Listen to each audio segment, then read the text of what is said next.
कराया था Indian council act, ठीक है ना, 1861 और 1892 दो काउंसिल एक्ट कराई थे मैंने आपको। आज उसी सीक्वेंस में आगे बढ़ूंगा। और इंडियन नेशनल कांग्रेस का हमने फॉर्मेशन देख लिया था। आज हम बात करेंगे बंगाल पार्टीशन।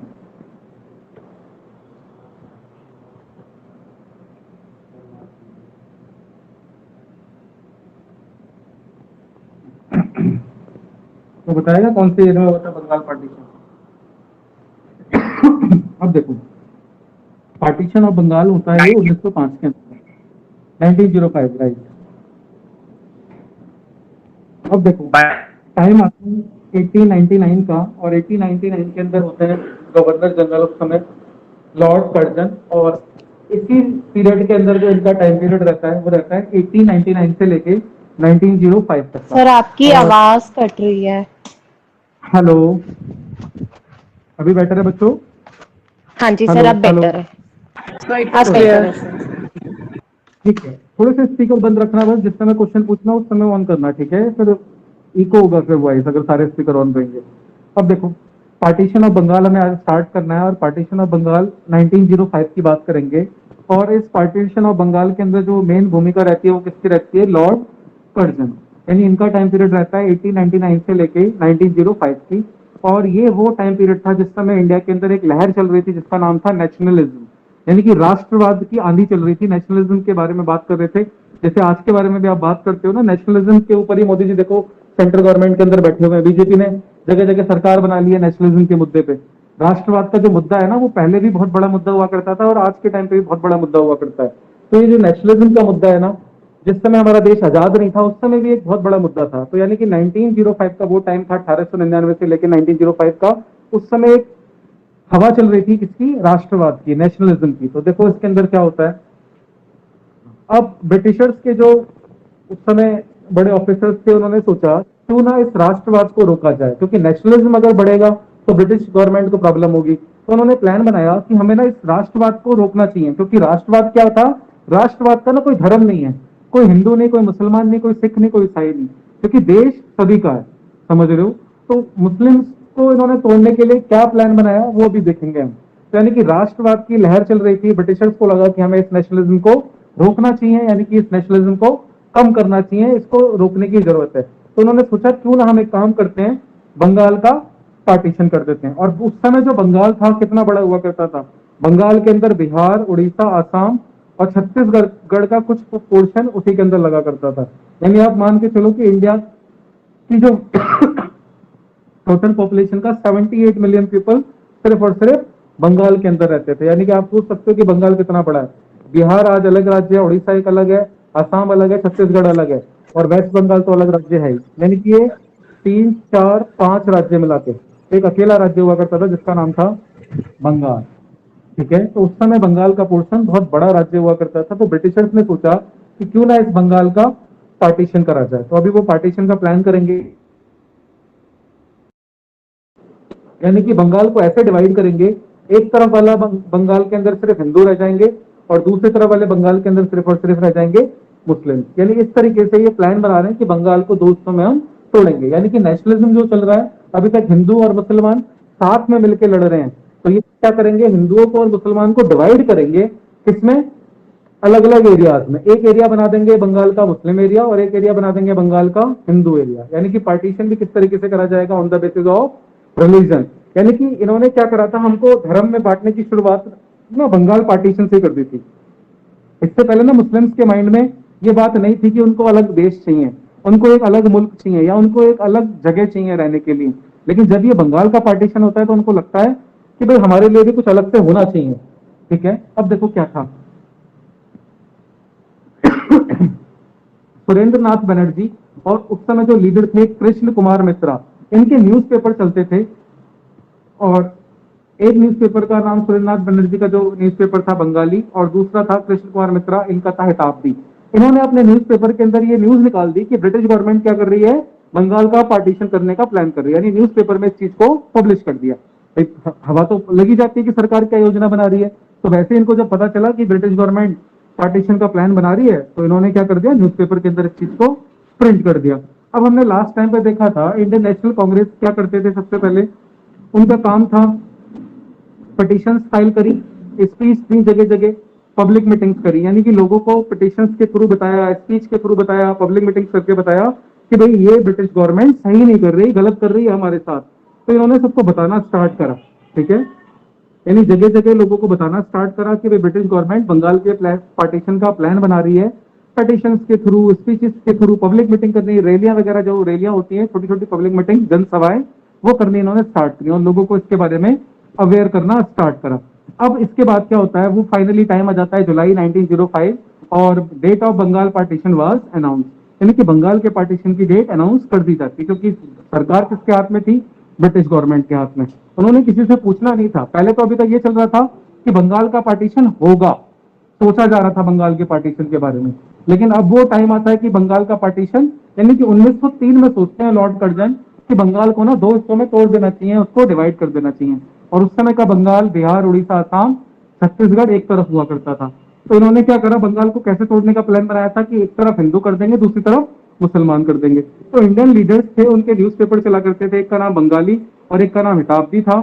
इन्होंने क्या करा, इन न्यूज़पेपर के थ्रू बताना स्टार्ट करा कि ब्रिटिश गवर्नमेंट क्या कर रही है, हमें दो हिस्सों में तोड़ने की कोशिश कर रही है, बंगाल को दो हिस्सों में तोड़ने की कोशिश कर रही है, ठीक है। और इसके लिए इन्होंने पिटिशंस वगैरह स्पीच वगैरह देनी स्टार्ट करी, जनसभाएं करनी स्टार्ट करी और लोगों को बताना स्टार्ट करा। लेकिन इसके बाद भी बंगाल का पार्टीशन नहीं रुका, क्योंकि ब्रिटिश गवर्नमेंट को इसका कोई असर नहीं हुआ। उन्होंने क्या कर दिया, फाइनली बंगाल का पार्टीशन अनाउंस कर दिया जुलाई 1905 के अंदर, यानी जुलाई 1905 का दिन था और बंगाल का पार्टीशन अनाउंस हो गया था। यानी कि एक एरिया में अब हिंदू रहेंगे और दूसरे वाले एरिया में बंगाल के मुस्लिम्स रहेंगे, ठीक है। अब देखो क्या सीन था, पुणे के अंदर जो लीडर थे वो बाल गंगाधर तिलक, आपने नाम सुना होगा इनका भी, लाला लाजपत राय, अजीत सिंह, ये पंजाब के अंदर थे, और चेन्नई के अंदर जो थे वो थे चिदम्बरम पिल्लई। इन लोगों ने डिसाइड करा कि इस आपस में इकट्ठा हुए और इन्होंने डिसाइड करा कि भाई हम क्या करेंगे, ब्रिटिश गवर्नमेंट के खिलाफ इस चीज का विरोध करेंगे। यानी कि बंगाल का पार्टीशन सही नहीं है, आप जो ये पार्टीशन कर रहे हो धर्म के बेस पे, ये अलाउ नहीं है, यानी कि पार्टीशन नाजायज है, पार्टीशन आपने नहीं करना है, ठीक है। तो ये लीडर्स इकट्ठा हुए और इन लोगों ने, लीडर्स ने क्या करा, इस पार्टीशन का विरोध करा। और इस विरोध में इन्होंने क्या करा, in the protest meeting it was decided to boycott foreign goods. इन्होंने डिसाइड करा कि हम फॉरेन गुड्स का बॉयकॉट करेंगे, ठीक है ना, जितने भी विदेशी सामान है उसका हम बॉयकॉट करेंगे, सिर्फ हिंदुस्तान में बने हुए सामान को यूज करेंगे, ब्रिटिश वाले जितने भी सामान है, जो भी सामान वो यहाँ पे बेच रहे हैं उसको हम यूज ही नहीं करेंगे। यानी ब्रिटिश गवर्नमेंट को रेवेन्यू मिलेगा ही नहीं, क्योंकि ब्रिटिश गवर्नमेंट को तो मेन पर्पस ये था ना, जब उनकी ईस्ट इंडिया कंपनी आई थी सिर्फ व्यापार करने आए थे वो, और जब उनका सामान ही बिकना बंद होगा तो वो हमारी डिमांड्स को भी हो सकता है माने। तो उन्होंने बोला, डिसाइड हुआ कि भाई फॉरेन गुड्स का बॉयकॉट करा जाएगा। और इसके लिए क्या बोला गया, कुछ स्वदेशी फैक्ट्रियां लगाएगी। तो जब आप विदेशी सामान नहीं लोगे तो इसका मतलब देसी सामान तो बिकेगा ही ना, तो विदेशी नहीं बिकेगा तो इसका मतलब आपको इंडियन सामान तो लेना पड़ेगा, तो इंडियन फैक्ट्री भी तो लगानी पड़ेगी, उसके लिए इंडिया में सामान बनाना पड़ेगा। तो कुछ इंडियन नेटिव्स ने स्टार्ट करी स्वदेशी फैक्ट्री।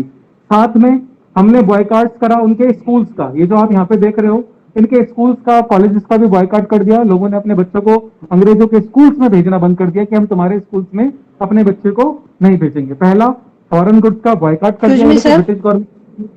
जस्ट वेट बच्चे, एक मिनट बस, एक मिनट।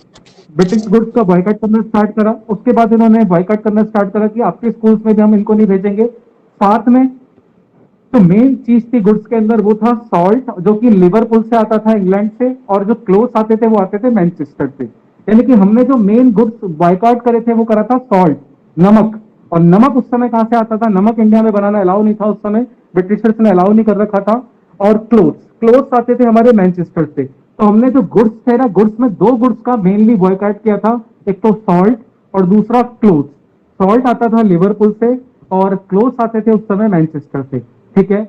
और ये हमारी प्लानिंग थी कि हम इसको करेंगे against the partition of Bengal. हाँ जी बच्चे, किसी ने कुछ पूछना था। सर जो ये बॉयकॉट किया था इसे कोई आंदोलन का नाम दिया गया था आई थिंक। अभी अभी रुक जाओ, अभी जस्ट वेट, वो स्वदेशी मूवमेंट के बाद में बात करेंगे, अभी रुको। सर ये जो बाल गंगाधर तिलक थे ये बॉम्बे के लीडर थे। जी, बॉम्बे के लीडर थे, राइट। और चिदम्बरम पिल्लई पुणे के। चेन्नई, चेन्नई। चिदम्बरम पिल्लई चेन्नई के थे। यस, साउथ से थे वो। ठीक है, और बॉम्बे एंड पुणे के बाल गंगाधर तिलक थे। हाँ जी, हाँ जी। ठीक है सर। अब देखो, इन्होंने डिसाइड कर दिया कि हम अंग्रेजों का विरोध करेंगे, और विरोध करने के लिए उन्होंने क्या बोला, फॉरेन गुड्स का बायकॉट करेंगे, इनके स्कूलों में अपने बच्चों को नहीं भेजेंगे। अब इस बात के बारे में किसको, जनता को बताना था। उस समय जनता को बताने का सबसे बढ़िया इन्होंने तरीका समझा कि हम एक काम करते हैं, फेस्टिवल्स सेलिब्रेट करते हैं, यानी कि त्योहार मनाते हैं। त्योहार मनाएंगे तो गैदरिंग होगी, और गैदरिंग होंगे तो लोग इकट्ठा होंगे, और लोगों को हम फिर बता देंगे कि भाई ब्रिटिश गवर्नमेंट क्या कर रही है, बंगाल का पार्टीशन कर रही है। यानी कि बंगाल का पार्टीशन अनाउंस कर दिया था उन्होंने फाइनली। यानी कि यहाँ पे एक सेकेंड जस्ट रुको, यानी कि बंगाल के पार्टीशन की डेट अनाउंस कर दी गई थी कि भाई बंगाल का पार्टीशन होगा। जुलाई 1905 में अनाउंस कर दी थी इसकी डेट कि भाई बंगाल का पार्टीशन करा जा रहा है। कब से करा जा रहा है वो भी देखेंगे। तो उसके बाद इंडियंस को इसको सपोर्ट में लेके आना था कि भाई इंडियंस इससे की प्रोटेस्ट करें, उनकी हेल्प करें। तो इन्होंने स्टार्ट करा कि भाई बॉयकॉट करेंगे हम फॉरेन गुड्स का, और इसके लिए अपनी खुद की फैक्ट्रियां बनाई। साथ में दो मेन गुड्स जिनका बॉयकॉट करा गया, एक तो नमक का और दूसरा क्लोथ्स का। नमक उस समय आता था लिवरपूल से, और क्लोथ्स आते थे मैनचेस्टर से। और इस मैसेज को देना था लोगों को किसके थ्रू, इन्होंने सोचा कि फेस्टिवल्स के थ्रू देते हैं। और महाराष्ट्र के अंदर जो मेन आंधी चली थी इसकी, बाल गंगाधर तिलक ने बोला कि हम एक तो शिवाजी की जयंती मनाएंगे, और दूसरा गणेश चतुर्थी मनाएंगे। यानी जो महाराष्ट्र के अंदर आज भी फेमस फेस्टिवल है गणेश चतुर्थी आने वाला है, तो उस समय इन्होंने डिसाइड करा कि हम एक तो शिवाजी की जयंती मनाएंगे धूमधाम से, और साथ में गणेश चतुर्थी भी मनाएंगे। तो इन्होंने ये डिसाइड करा। अब देखो यहाँ पे प्रॉब्लम क्या हुई, इससे एक गलत मैसेज गया किसके पास, मुस्लिम्स के पास। उनको क्या मैसेज जाएगा कि भाई ये हिंदू लोग अपने खुद के फेस्टिवल सेलिब्रेट कर रहे हैं, जबकि पर्पस हमारा फेस्टिवल सेलिब्रेट करना नहीं था, हमारा पर्पस था गैदरिंग करना और लोगों को बंगाल पार्टीशन के बारे में बताना, यानी कि ब्रिटिश गवर्नमेंट के खिलाफ इकट्ठा करना। पर्पस ये था। लेकिन पर्पस को सॉल्व करने के लिए उन्होंने क्या बनाया, फेस्टिवल्स का सहारा लिया। तो बस गलती हमसे यहाँ पे ये कह सकते हो आप, ये गलती हुई कि हमने सिर्फ और सिर्फ कौन से फेस्टिवल्स चूज करे, हिंदू फेस्टिवल्स को चूज करा। हो सकता है कि हम एक दो मुस्लिम फेस्टिवल्स को चूज कर सकते थे गैदरिंग के लिए, तो उनको बुरा नहीं लगता। तो इसलिए क्या लगा, मुस्लिम्स को ये लगने लगा कि ये जो इंडियन नेशनल कांग्रेस है ये तो हिंदू की पार्टी है, हिंदू के फेस्टिवल सेलिब्रेट कर रही है। तो सामने वाली कास्ट को ऐसा लगने लगा कि भाई मुस्लिम्स जो है वो इंडियन नेशनल कांग्रेस के कितने भी वफादार हो जाए लेकिन वो उनकी पार्टी नहीं रहेगी। तो इनको ऐसा फील होने लगा। ठीक है, अब आगे देखो, फाइनली वो दिन आ गया जब बंगाल का पार्टीशन हो गया। 16 अक्टूबर 1905 का वो दिन था जिस दिन बंगाल का पार्टीशन कर दिया गया। यानी जुलाई के अंदर उसकी डेट अनाउंस हुई थी, और फाइनली 16 अक्टूबर 1905 को बंगाल का पार्टीशन कर दिया गया। यानी कि हमारी लाख कोशिशों के बावजूद भी बंगाल का पार्टीशन नहीं रुका। इसके बाद लोग सड़कों पर उतर आए वंदे मातरम बोलते हुए, और ये एक थीम सॉन्ग बन गया था इस पूरे मूवमेंट का। यानी कि लोगों ने सड़कों पे जुलूस निकालना स्टार्ट कर दिया, और वो सिर्फ एक ही नाम बोल रहे थे, वंदे मातरम वंदे मातरम। इस तरीके से वंदे मातरम बोलते हुए सड़कों पे उन्होंने रैलियां करनी स्टार्ट कर दी, और ये थीम सॉन्ग बन गया था इस मूवमेंट का। यानी कि जो मूवमेंट स्टार्ट हुआ था, इस पूरे मूवमेंट का ये एक थीम सॉन्ग बन गया था जिसका नाम था वंदे मातरम। अब देखो, जितने भी फॉरेन गुड्स थे उसको पूरे इंडिया के अंदर जलाया जाने लगा। ठीक है, लेकिन स्टिल ये जो मूवमेंट था इसको डिक्लाइन करना पड़ा। यानी कि ये जो मूवमेंट था वो डिक्लाइन हो गया, खत्म हो गया। क्यों नहीं टिक पाया ये मूवमेंट, उसका रीजन था क्योंकि कांग्रेस के अंदर बंटवारा हो गया उस समय। समझ रहे हो, कांग्रेस स्प्लिट हो गई दो हिस्सों में, जिसको हम बोलते हैं कांग्रेस स्प्लिट 1907।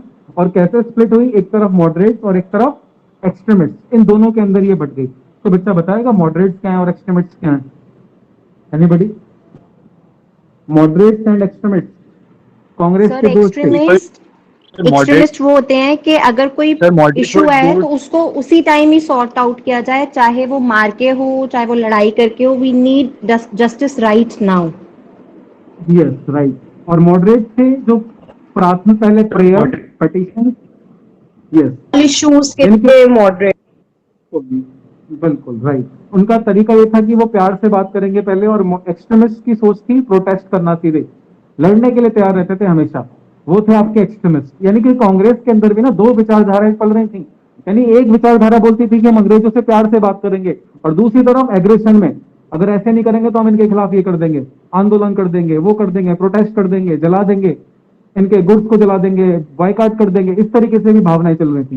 यानी दो फाड़ चल रहे थे कांग्रेस के अंदर, दो विचारधाराएं चल रही थी, और जिसकी वजह से क्या हुआ, ये मूवमेंट डिक्लाइन हुआ। इसके बाद और इसके मूवमेंट देखो, पब्लिक मीटिंग्स को सरकार ने बैन कर दिया, प्रेस बैन कर दी गई, यानी कि लोगों के पास इंफॉर्मेशन ही नहीं गई इस मूवमेंट के बारे में। साथ में ये जो लीडर्स थे, हमारे लीडर्स को जेल के अंदर डाल दिया गया, जिसके अंदर थे बाल गंगाधर तिलक, इनको भी जेल के अंदर डाला गया, अजीत सिंह, इनको भी अरेस्ट करा गया, चिदम्बरम पिल्ले, इनको भी अरेस्ट करा गया, अरविंदो घोष, इनको भी अरेस्ट करा गया। यानी कि जो मेन लीडर्स थे जिन्होंने ये मूवमेंट स्टार्ट करा था, इन लोगों को उठा के जेल में डाल दिया गया। अब इसके बाद क्या होता है आगे, use of traditional popular customs and festivals for mobilizing the masses was misinterpreted by the Muslims। यानी कि इस चीज को मुस्लिम्स ने क्या करा, मिस इंटरप्रेट करा। उन्होंने क्या इंटरप्रेट करा कि भाई कांग्रेस क्या कर रही है, हिंदुओं के फेस्टिवल सेलिब्रेट कर रही है, जबकि पर्पस ना फेस्टिवल सेलिब्रेट करना नहीं था, फेस्टिवल्स के बहाने गैदरिंग इकट्ठा करना था, ठीक है ना, सिर्फ और सिर्फ गैदरिंग इकट्ठा करना। तो ये कुछ रीजंस रहे थे हमारे, जिसकी वजह से ये मूवमेंट फ्लॉप हुआ, और इसी मूवमेंट का नाम है स्वदेशी मूवमेंट, यानी कि स्वदेशी अपनाओ और फॉरेन गुड्स का बॉयकॉट करो। तो इस मूवमेंट को स्वदेशी मूवमेंट के नाम से भी जानते हैं, जो बंगाल पार्टीशन के वक्त हुआ था, ठीक है ना। तो बंगाल पार्टीशन के अगेंस्ट एक मूवमेंट स्टार्ट हुआ था, जिस मूवमेंट का नाम स्वदेशी मूवमेंट था, ठीक है। किसी को कोई डाउट हो तो पूछ सकते हो बच्चे। सर स्वदेशी मूवमेंट की कोई हम डेट भी देखें क्या? 1905 बंगाल पार्टीशन 1905। सर एक बारी मॉडरेट्स एंड एक्सट्रीमिस्ट में बता दीजिए किस किस को जेल में डाला गया था एंड ऑल दैट। क्योंकि सबको, सारे लीडर्स जेल में डाल दिए गए, बाल गंगाधर तिलक, अजीत सिंह, चिदम्बरम पिल्ले, अरविंदो घोष, सारे लीडर्स, कोई नहीं बचा। ब्रिटिश गवर्नमेंट ने सबके सब उठा के जेल में डाल दिए। उसके बाद आंदोलन खुद दब गया, क्योंकि जब लीडर ही नहीं रहेगा बाहर तो फिर आंदोलन कैसे होगा। उन्होंने प्रेस बैन कर दी, उन्होंने पब्लिक मीटिंग्स बैन कर दी, आप लोगों को इकट्ठा ही नहीं कर सकते थे। तो मूवमेंट ना आगे की तरफ बढ़ नहीं पाया, मूवमेंट खराब हो गया वहीं पे सर डिक्लाइन। तो उसमें मॉडरेट्स और एक्सट्रीमिस्ट ने कुछ नहीं किया था? नहीं, अब मॉडरेट एक्सट्रीमिस्ट क्या कर पाएंगे जब जेल में डाल दिया गया उनको। मूवमेंट स्टार्ट करा था, लेकिन सरकार के पास पावर थी, जेल में डाल दिया जाएगा तो क्या करेंगे फिर ज्यादा से ज्यादा। इसके अलावा कुछ कर ही नहीं पाए, मूवमेंट स्टार्ट कर दिया था लेकिन सक्सेसफुल नहीं था।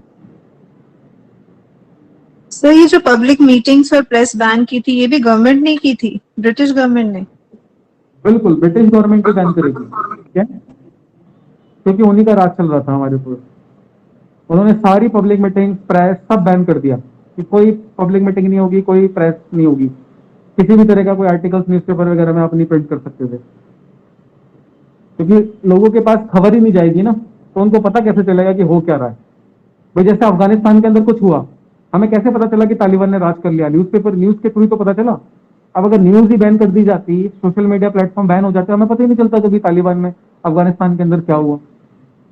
जस्ट लाइक दैट वैसी, तो लोग अवेयर कैसे होंगे, वही सीन था। So was the Bangladesh was also the part of Bengal? या राइट, बांग्लादेश भी हमारी पार्ट था। Okay, because उसके बाद भी जब वो पाकिस्तान और बांग्लादेश का, और सॉरी बांग्लादेश बनेगा, तो वो बांग्लादेश भी एरिया इंक्लूड होगा ना उसमें? हाँ बिल्कुल, बंगाल, राइट सर, ओके। और कोई इससे बंगाल पार्टीशन से किसी का कोई क्वेश्चन? ठीक है, तो आपको बंगाल पार्टीशन की एक तो डेट याद रखनी है, दैट इज 16 अक्टूबर 1905, ठीक है। और इसके अगेंस्ट में हमने स्टार्ट करा था स्वदेशी एंड बॉयकॉट मूवमेंट। अब देखो आगे, इसके बाद आप अगला टॉपिक पढ़ोगे, सूरत स्प्लिट। सूरत स्प्लिट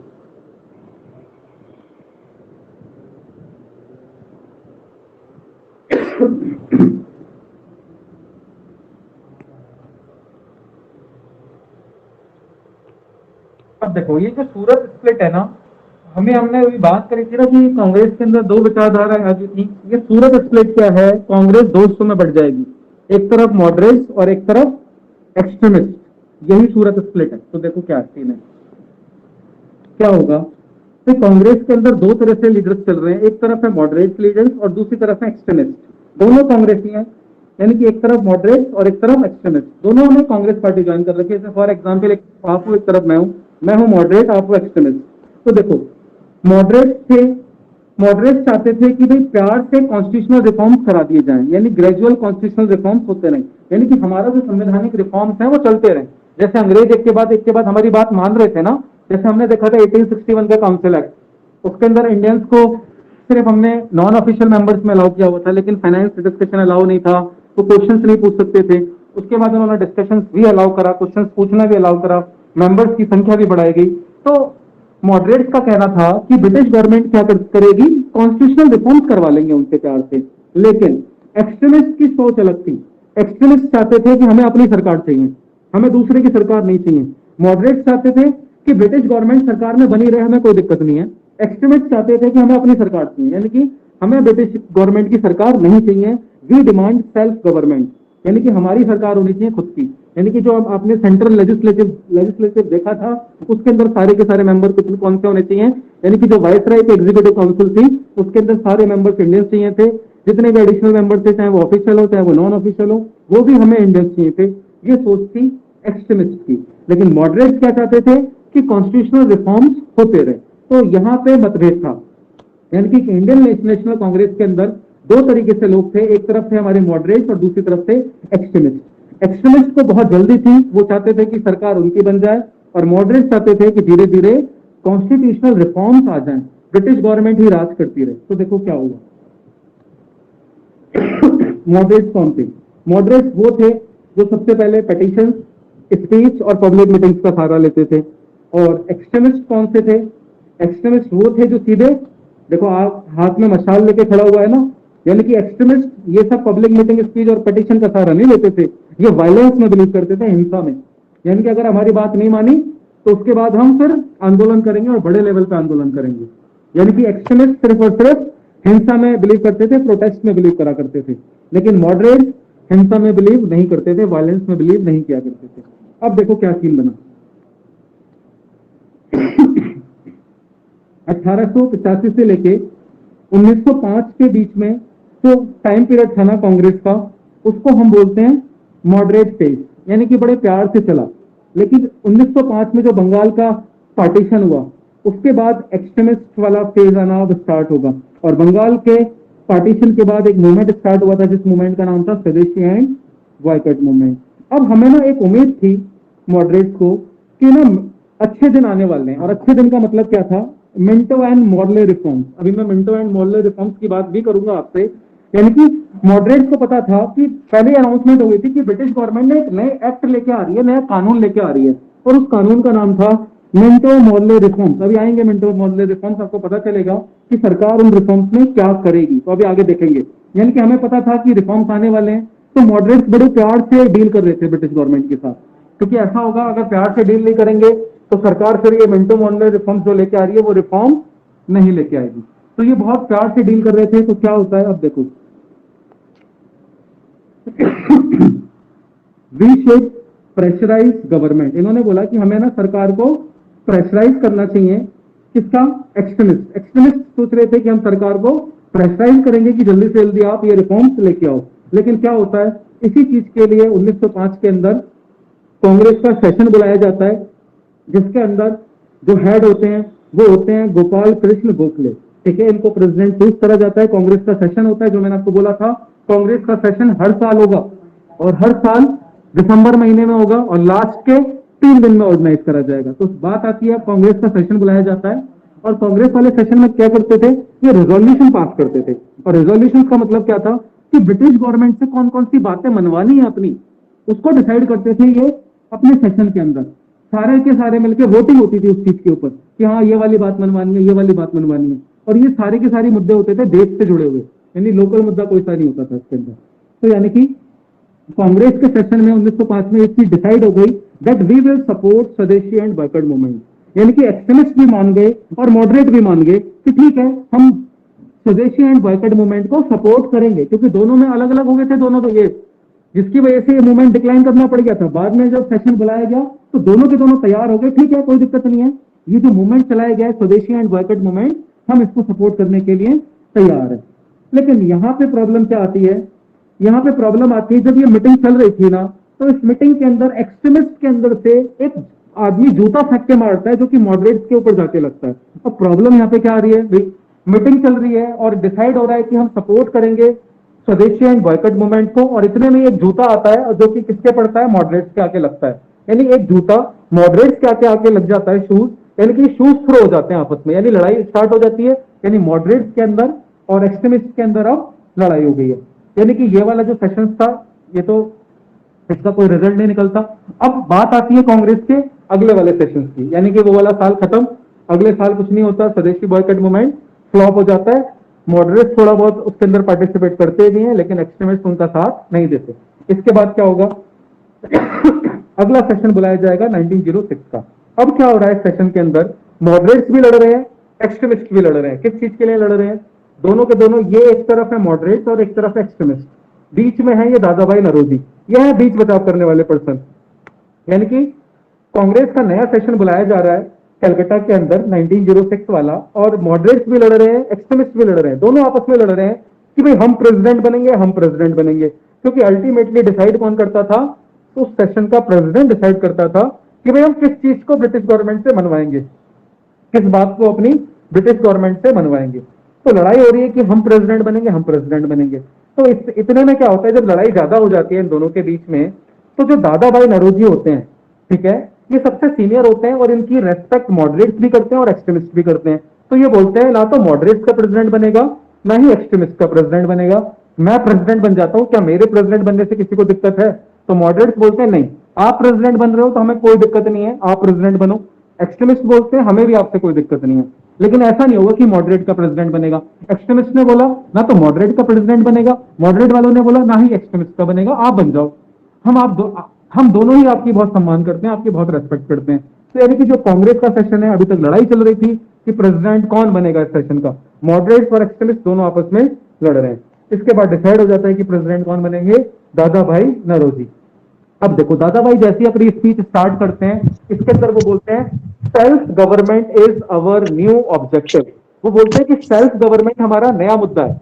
अभी तक कांग्रेस के सेशन के अंदर सेल्फ गवर्नमेंट की बात नहीं आई थी सेशन के अंदर, अब इन्होंने डिसाइड करा सेशन के अंदर कि हम अपनी सरकार बनाएंगे। और एक्सट्रीमिस्ट तो बोल ही रहे थे इस चीज के लिए, यानी कि मॉडरेट्स अभी भी वेट कर रहे हैं किसका, कि भाई रिफॉर्म्स आएंगे, बदलाव करेगी ब्रिटिश गवर्नमेंट। लेकिन ब्रिटिश गवर्नमेंट बदलाव बहुत धीरे धीरे कर रही थी, तो और एक्सट्रीमिस्ट चाहते थे कि हम अपनी सरकार बनाएं। और दादा भाई नौरोजी पहली अनाउंसमेंट क्या करते हैं, self government is our new objective, यानी कि हमारी खुद की सरकार बनाना ही हमारा नया ऑब्जेक्टिव है, यानी कि हम अपनी खुद की सरकार बनाएंगे। अब इसकी वजह से क्या हुआ, जैसे ही ये चीज अनाउंस हुई, इसकी वजह से मॉडरेट्स और एक्सट्रीमिस्ट के बीच में जो डिफरेंसेस थे वो और ज्यादा बढ़ने लगे, क्योंकि मॉडरेट्स की बात अब मानी नहीं जा रही और एक्सट्रीमिस्ट की बात मानी जा रही है। क्या यहां तक किसी को कोई दिक्कत बच्चे? सर, जब आपने कहा कांग्रेस सेशन 1905 में हुआ, तब उनके प्रेसिडेंट थे गोपाल कृष्ण गोखले। जी तो ये हर साल इनके प्रेसिडेंट भी चेंज होते थे? हाँ बिल्कुल, हर सेशन का प्रेसिडेंट चेंज होता था। ठीक है सर। ठीक है, हर सेशन में सर 1885 से 1905 का टाइम मॉडरेट फेज था। हाँ मॉडरेट फेज था, जब तक बड़े एक्सट्रीमिस्ट फेज, हाँ एक्सट्रीमिस्ट फेज का ईयर क्या है सर? 1885 के बाद एक्सट्रीमिस्ट वाला फेज है, एक्सट्रीमिस्ट की बात मानी जा रही है। 1885 के बाद, लेकिन 1885 से 1905 तो ऑलरेडी मॉडरेट फेज में आ रहा है ना? बिल्कुल, उसके बाद में देखो मॉडरेट का फेज माना जाता है, एक्सट्रीमिस्ट का कोई फेज नहीं माना जाता। उसके बाद क्या होता है, दोनों अच्छा, इनका नहीं है, दोनों की बात मानी जाती है। ओके। आप कहने को अपने समझने के लिए बोल सकते हो एक्सट्रीमिस्ट का फेज, ऐसा कोई कॉन्सेप्ट नहीं है एक्सट्रीमिस्ट का फेज, ठीक है, सिर्फ मॉडरेट फेज का कॉन्सेप्ट है। यानी कि जो स्टार्टिंग वाला फेज था वो सिर्फ और सिर्फ मॉडरेट का चलता है, उस समय मॉडरेट की चलती थी, बाद में एक्सट्रीमिस्ट भी आ गए, अब दोनों की चलती है। तभी तो और मिंटो एंड मॉर्ली रिफॉर्म्स जो आए थे उसके बारे में अभी हमने अभी कुछ जाना नहीं, वो अभी आगे आएगा। नहीं बच्चे, पूरा मिंटो एंड मॉर्ली रिफॉर्म है, मेरा पूरा टॉपिक ये पूरा जो कांग्रेस सेशन अच्छा ओके। हाँ, पूरा टॉपिक है वो मेरा, तभी मैंने आपको बोला उसको होल्ड डाउन करो, मैं पूरा टॉपिक पढ़ाऊंगा आपको, शॉर्टकट में नहीं बता सकता उसको, ठीक है। टॉपिक करो, मुझे यहाँ पे मिनटों मोडले रिस्पॉन्स बताने की कोई जरूरत भी नहीं है अभी, ठीक है ना। बस आप ये मान के चलो कुछ अच्छा आने वाला था, बस आपको वो जानने की जरूरत ही नहीं है कि मॉडरेट क्या किस अच्छे का वेट कर रहे थे, वो देख लेंगे हम क्या अच्छा आने वाला था। मतलब कुछ ना कुछ कॉन्स्टिट्यूशन में अच्छा रिफॉर्म्स आने वाला था, हमें ये जानने की जरूरत नहीं है कि वो क्या था अच्छा, देखेंगे अभी क्या था अच्छा। यानी कि अब डिफरेंसेस इनके बीच में बढ़ने लगे, और इसी की वजह से अगला सेशन की लोकेशन डिसाइड करी गई पहले पुणे, फिर पुणे से इनकी लोकेशन चेंज करके रखी गई सूरत, और अब सूरत के अंदर क्या होता है, फिर से मॉडरेट और एक्सट्रीमिस्ट के अंदर लड़ाई हो जाती है, और यहाँ पे क्या होता है, इवन पुलिस आ जाती है, ये लड़ाई इतनी भयंकर हो जाती है, पुलिस आ जाती है, और पुलिस के आने के बाद ये मामला रफा दफा होता है। यानी कि 1906 वाले सेशन के अंदर तो जैसे तैसे बात बन गई थी, क्योंकि दादा भाई नौरोजी ने आके बीच बचाव कर दिया था।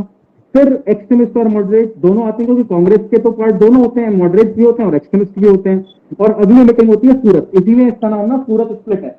अब ये लोग ना अलग हो जाएंगे, यानी कि मॉडरेट कांग्रेस से अलग हो जाएंगे और एक्सट्रीमिस्ट अलग हो जाएंगे, यानी दोनों अलग अलग हो जाएंगे, दोनों अलग अलग होके उसके बाद ये फाइट करेंगे ब्रिटिशर्स के खिलाफ। तो अब देखो क्या होता है।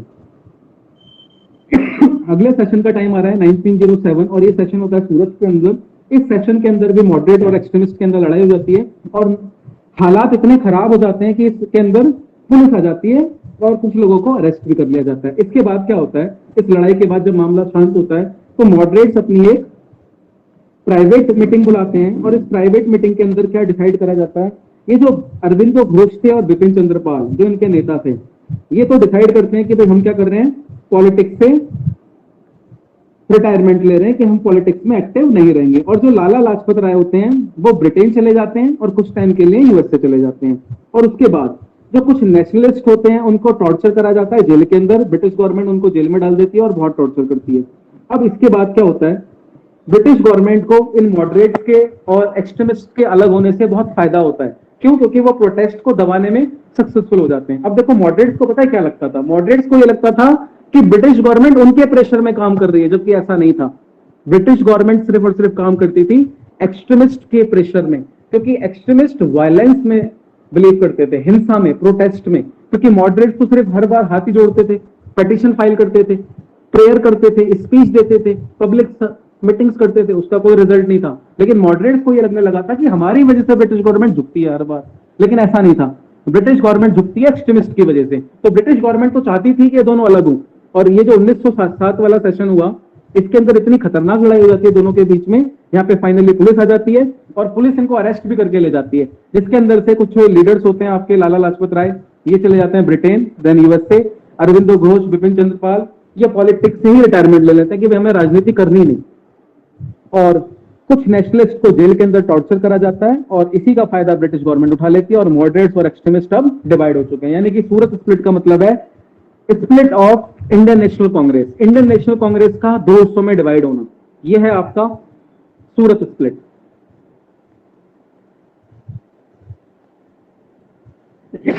अभी रुको, मुझे अभी ना मिंटो मोरले आपको कराना अभी नहीं है, क्योंकि मिंटो मोरले अभी भी टॉपिक ना पेंडिंग है। एक बार मैं उसका जरा ईयर देख लूं मिंटो मोरले का, तो मिंटो मोरले काफी बाद में आएगा। हाँ, 1906 वाला है मिंटो मोरले। अभी पहले मैं आपको मुस्लिम लीग बताता हूँ, क्योंकि इसमें मुस्लिम लीग आ रहा है ना बैकग्राउंड में, ठीक है। तो मुस्लिम लीग का फॉर्मेशन करते हैं हम पहले, मिंटो मोरले इसके बाद करेंगे। तो पहले आओ इंडियन मुस्लिम लीग का formation of Indian Muslim league. अब देखो इंडियन मुस्लिम लीग के फॉर्मेशन की बात करते हैं। इंडियन मुस्लिम लीग का जो फॉर्मेशन था ना, कि भाई मुस्लिम्स के लिए भी एक ऑर्गेनाइजेशन बननी चाहिए, इसकी शुरुआत करने वाले इंडिया में कौन थे? सर सैयद अहमद खान। इन्होंने इसका बीज बोया था कि मुस्लिम्स की भी एक पार्टी होनी चाहिए, ठीक है।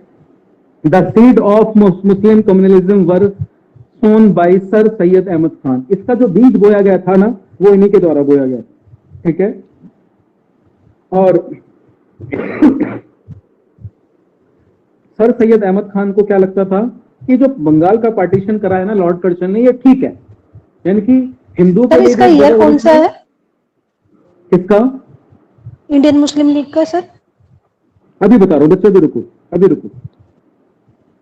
अभी रुको, अब देखो, हमने ये देखा था लास्ट के अंदर कि भाई लॉर्ड कर्जन ने बंगाल का पार्टीशन कर दिया था हिंदू में, मुस्लिम्स ने बोला थैंक यू, लेकिन सर सैयद अहमद खान ने उनको पहले बोल दिया था मुस्लिम्स को कि भैया ये तो इंडियन नेशनल कांग्रेस जो है ये हिंदुओं की ऑर्गेनाइजेशन है, यानी ये हमारी नहीं है, ये हिंदुओं की बात सुनती है सिर्फ और सिर्फ। अब इसी को लेके इन्होंने क्या करा, मोहम्मदियन एजुकेशनल कॉन्फ्रेंस बुलाई 1906 के अंदर ढाका में, यानी कि मुस्लिम लीग का फॉर्मेशन होने की बात हो रही है, अभी कॉन्फ्रेंस बुलाई जा रही है 1906 के अंदर। 1905 में बंगाल का पार्टीशन हुआ था, अगले ही साल एक कॉन्फ्रेंस बुलाई जाती है जिसके अंदर सारे मुसलमानों को बुलाया जाता है और वो डिसाइड करते हैं कि भाई अब हम भी मिलकर एक नई ऑर्गेनाइजेशन बनाएंगे, संस्था बनाएंगे, यानी कि अब संस्था बनाने की बात आ रही है और इसका नाम रखने डिसाइड करते हैं ये ऑल इंडिया मुस्लिम लीग।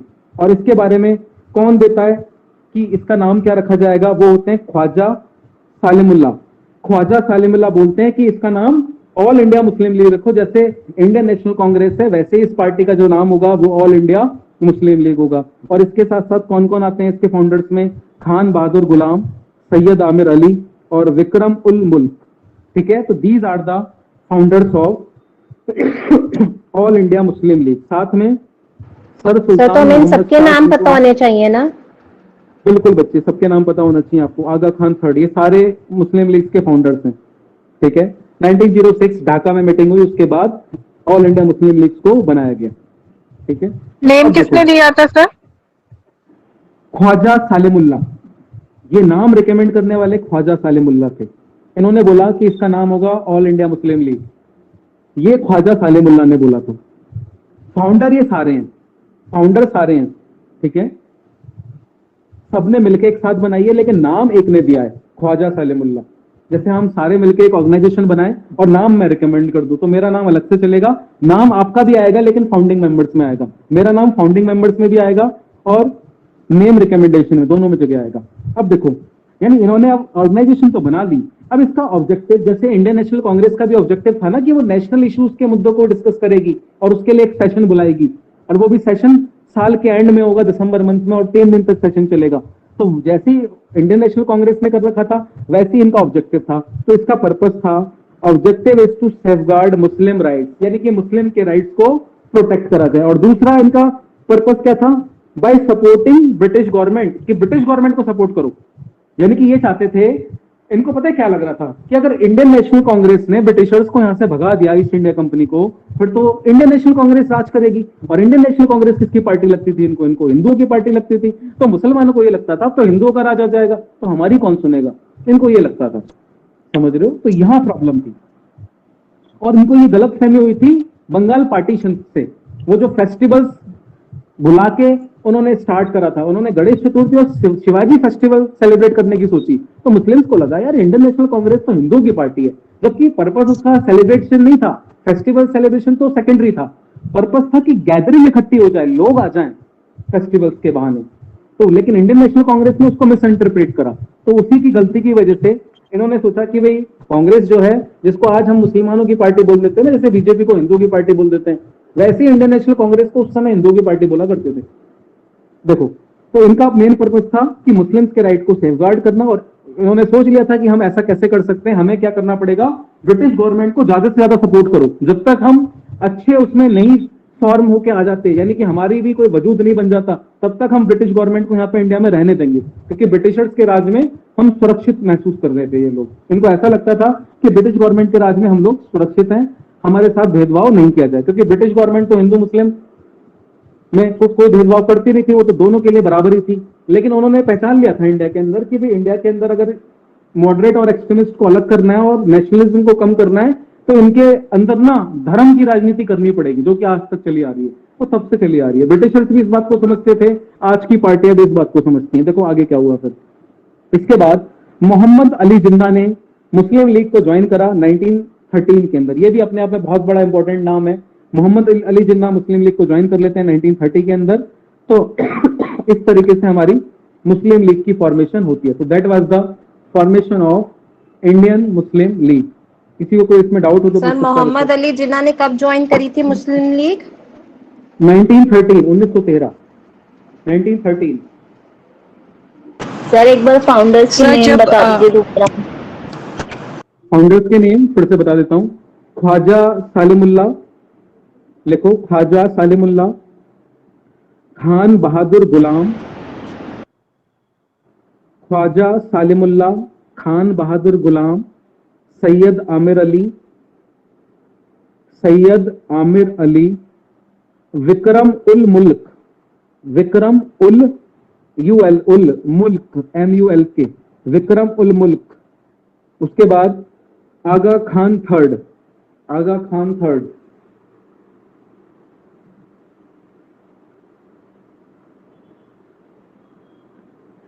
तो नई सर जब ऑर्गेनाइजेशन ये मुस्लिम, सब आई हैव अ डाउट।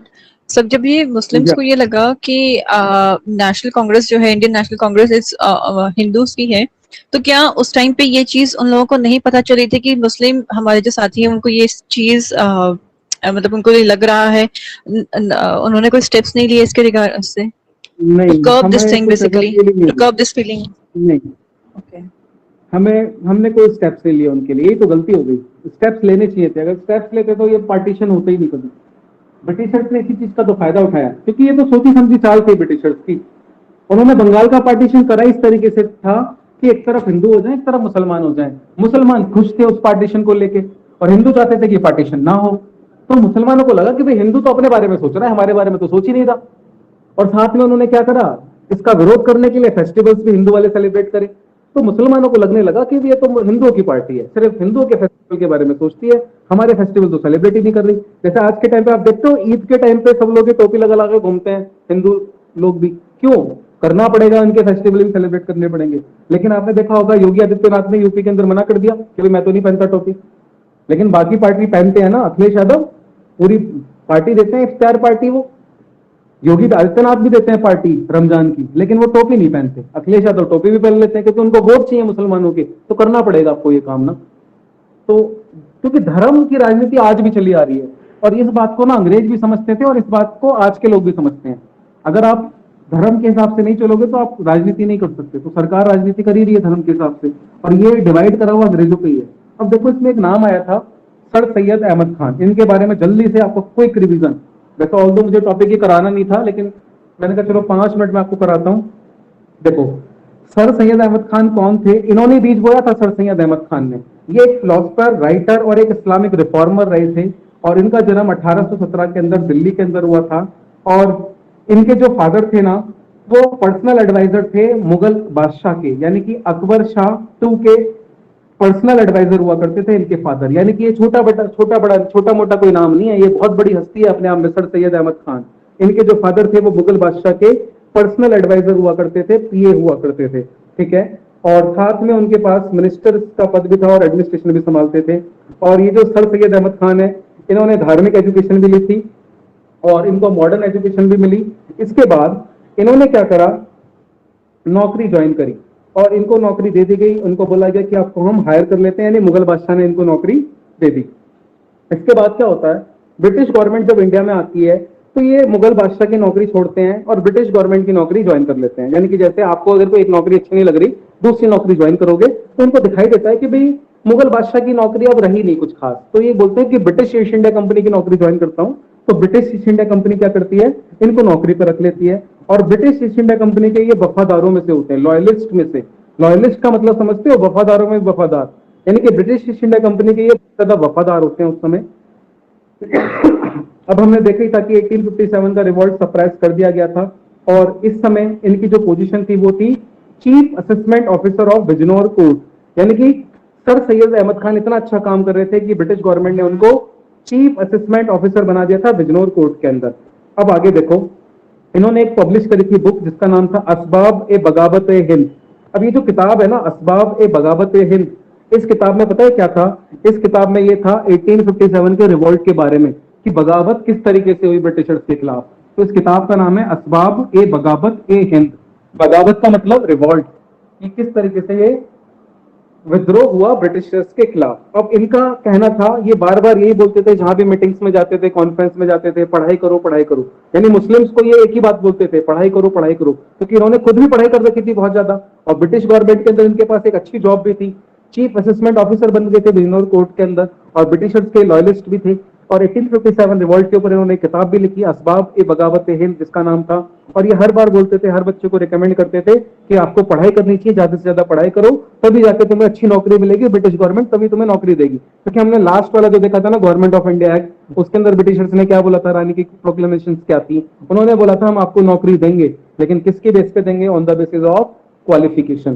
तो ये यही बोलते थे कि ब्रिटिश गवर्नमेंट तुम्हें नौकरी देगी, लेकिन आप उसको उसके लिए क्या करना पड़ेगा, पढ़ाई करनी पड़ेगी। यानी कि आप पढ़ाई करो, पढ़ाई करो, बार बार ये इसी तरीके से बोलते थे।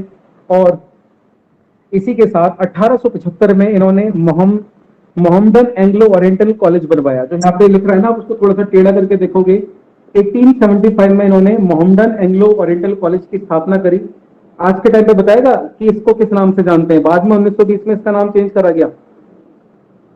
कोई बच्चा बताएगा 1920 में इसका नाम सर चेंज करके क्या इलाहाबाद रखा? यूनिवर्सिटी, नहीं, इलाहाबाद नहीं। यूनिवर्सिटी। सर वो Aligarh university. Yes, Aligarh university जो है, एएमयू जो आप सुनते हो ना, ये वही यूनिवर्सिटी है जो सर सैयद अहमद खान के द्वारा बनाई गई थी, राइट। अलीगढ़ मुस्लिम यूनिवर्सिटी, इसका नाम पहले मोहम्मदन एंग्लो ओरिएंटल कॉलेज हुआ करता था। 1920 में इसका नाम चेंज हुआ और रखा गया अलीगढ़ मुस्लिम यूनिवर्सिटी। ठीक है, यस, अलीगढ़ मुस्लिम यूनिवर्सिटी। और इसके बाद सर सैयद अहमद खान 1876 के अंदर ब्रिटिश की नौकरी से रिटायर हो गए फाइनली। और इसके बाद इन्होंने 1885 में ये बोला कि जो इंडियन नेशनल कांग्रेस है ये हिंदू ऑर्गेनाइजेशन है। इन्होंने तो बीज बोया था, इन्होंने बोला था कि भाई, और ये पढ़े लिखे भी बहुत थे तो लोग इनकी बात को मानते भी थे, तो इन्होंने बोला कि भाई ये जो इंडियन नेशनल कांग्रेस है ना, ये तुम्हारी पार्टी नहीं है, ये तो हिंदू की पार्टी है, ये एक हिंदू संस्था है। ठीक है, तो लोगों ने इनकी बात को बहुत सीरियसली लिया। अरे यार, सर सैयद अहमद खान ने बोला है तो इसका मतलब सही बोला होगा। और ये बात प्रूफ हो गई उनको बाद में बंगाल पार्टीशन जब हुआ, क्योंकि इन्होंने ये बात पहले बोल दी थी। ये देखो 1885 में इन्होंने बोल दिया था कांग्रेस के बारे में कि ये एक हिंदू ऑर्गेनाइजेशन है। इन्होंने पहले ही बोल दिया था कि Indian National Congress Hindu organisation है। और जब बंगाल पार्टीशन हुआ तो मुस्लिम्स को बात समझ में आ गई कि अरे यार, सर सैयद अहमद खान तो सही बोलते थे कि वाकई में ये तो हिंदू ऑर्गेनाइजेशन है, ये तो अपने फेस्टिवल सेलिब्रेट कर रहे हैं। तो तब से उसके बाद क्या लगा मुस्लिम्स को कि हमें अपनी पार्टी बनानी चाहिए। 1906 के अंदर ढाका में इन लोगों ने मीटिंग करी और ढाका में मीटिंग करने के बाद अपनी पार्टी बना डाली जिसका नाम Indian all India Muslim league रखा गया। तो उसके फाउंडिंग मेंबर्स मैंने आपको बताया अभी। तो ये थे मेरे आज के टॉपिक। अब कल की टॉपिक भी आपके बहुत इंपॉर्टेंट चलेंगे। तो ऑलमोस्ट हम अब आगे की तरफ बढ़ते जा रहे हैं धीरे धीरे, ठीक है ना। तो 19 सर, कल टेस्ट क्लास है ना? सेम टाइम पे होगी। हाँ बच्चे, सेम टाइम। सर, और कल सर टेस्ट टेस्ट भी में कल होगा। क्या क्या आएगा?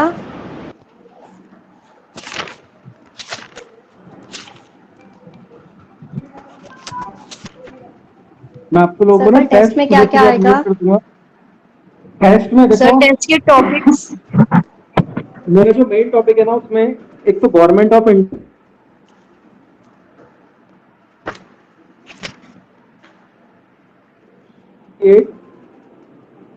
लेटेस्ट टॉपिक ऑल, ठीक है। चलिए, तो ये पीडीएफ में भी आपको भेज दूंगा सारी, चारों के चारों पीडीएफ। चलो बच्चे, बाय बाय।